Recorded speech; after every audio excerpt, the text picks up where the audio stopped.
Hi guys, Literary Prepper back again. So literally just back. I've just been to the shopping centre and quite a big one at that, one of the bigger ones in the city. And there are a lot of people around. I have been accused many times of being a germaphobe, but I think sometimes, you're better off being on the safer side of certain bugs and things and avoiding them altogether, whereas I know a lot of people who are less careful than I would like to be, who, oh surprise surprise, get sick a lot more often than I do. So anywho, what I usually do as soon as I get home is make sure that I wash my hands, and if it's been a particularly filthy day, I just jump straight on into the shower and just decontaminate. Some people think that's a bit overboard, but whatever. There's a lot of gross things around there. But in a situation where we don't have running water for whatever reason, and we still need to venture on outside and expose ourselves to other sort of bits and pieces, even if it's not in a pandemic situation, you still want to avoid being sick, especially if we're in some kind of shit hits the fan kind of end of the world type situation where you don't necessarily have access to your normal doctor or anything like that. You're basically depending on what you've stocked up on. So how do we go about sort of sanitizing oneself after venturing out in sort of an end of the world situation? One thing that I would really recommend that a lot of people start adding to their stores, even if it's only in sort of smaller quantities, is Miltons. Now, a lot of people probably don't know what these are because they're hidden right up top in the baby aisle, right away from everything. They're not pretty and shiny, so it's one of those necessary things that gets hidden out of sight where you have to actually go looking for it. But in Woolworths, if you go into the baby section, there's sort of around where the all the other nappy creams and all that jazz, where they live, the oils and stuff. So what are these? These are basically just chlorine tablets. So you basically just follow the instructions on the back of the packet. You take a couple of these tablets and you throw them in the water. You watch them dissolve. They just they dissolve like an aspirin sort of thing. And then you're good to go. You just sort of soak whatever you need to in the water for about 15 odd minutes, and that's supposed to kill a good portion of whatever bugs are sort of hanging around, as well as funguses and all that jazz. So on the back of the packet, they sort of have instructions for what you do if you also want to use this as just like a general home cleaner. I prefer vinegar because I think we use too many sort of antiseptic things unnecessarily, and we have a lot of bugs these days that are starting to mutate because of that. So general home use, vinegar does the job. Or if you want to go down a sort of similar kind of route, then if you want to use a little bit of salt water, go down that road.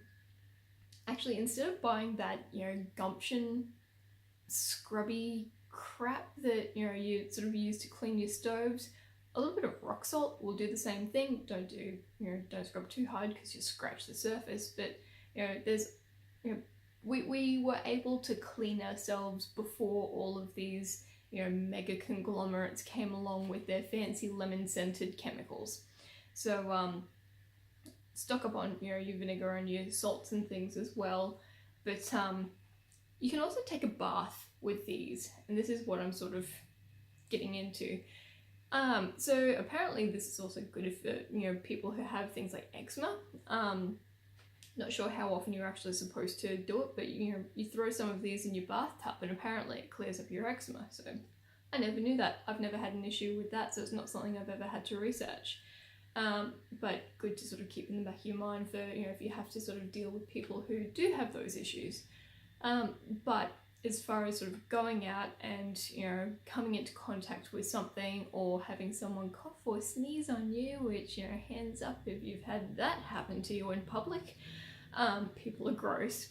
So that's an alternative if you don't have your normal shower and, you know, soap and whatever it is that you normally sort of use in the shower. Just fill up the bathtub or a bucket and just, you know, give yourself a decent sort of scrub down with this stuff. And you know, you don't need to worry about having extra soaps and stuff because it's chlorine.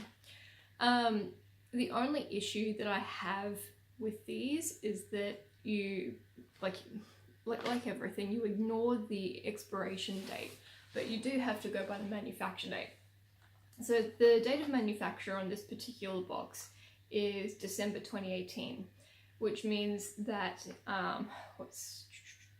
so it's good till like the end of 2023. So it's got a 5-year sort of shelf life sort of thing before it starts to not work as well. So that's the only drawback, is that you've got to sort of put those in your, I would say, my mid-term sort of storage. It's not something that's going to expire within the next year or so, but it is something you need to keep an eye on. It is something you need to somewhat rotate.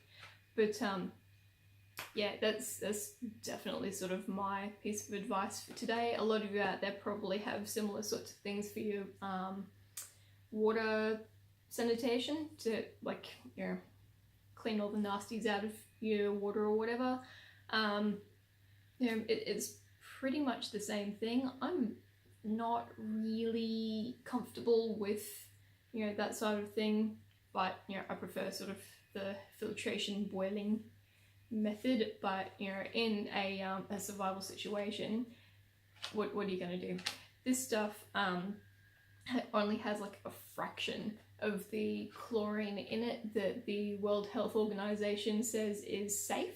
So, I mean, it doesn't have enough chlorine in there, if you follow the directions, to really do any harm. I wouldn't drink it on a regular basis if I didn't have to, but if you did have to, then you know, that's an option. Chlorine has a really low sort of evaporation point, so even if you wanted to sort of let the sort of sterilized water just sit for a little while and just let the chlorine evaporate off over sort of a day or so before you actually drink it, then that's another thing that you can sort of do, you know, if you don't mind drinking something that tastes like pool water. But yeah, I would keep that around just so that I had another method to decontaminate after sort of having to go out into the field for whatever reason, or if you had someone who was coming to meet you, whether that's some random person who rocks up on your doorstep seeking you know, refuge with you, or if that's, you know, some sort of friend or family member who you've organized prior to meet you at your house, and you know, they've also had to go through some bits and pieces, and you want to make sure that they, you know, don't bring any nasties into your home rather than having to quarantine them for a period. So yeah, Miltons. You can probably find all sorts of brands, but, you know, this is easy to find. So that's my little sort of thought for the day after going out and dealing with the masses. As usual, you know, if you guys, you know, found this interesting or whatever, feel free to like, share, subscribe, you know, pop some comments below. You can, you know, all talk about how we all don't like germs. Alright, I'll talk to you guys later. Bye.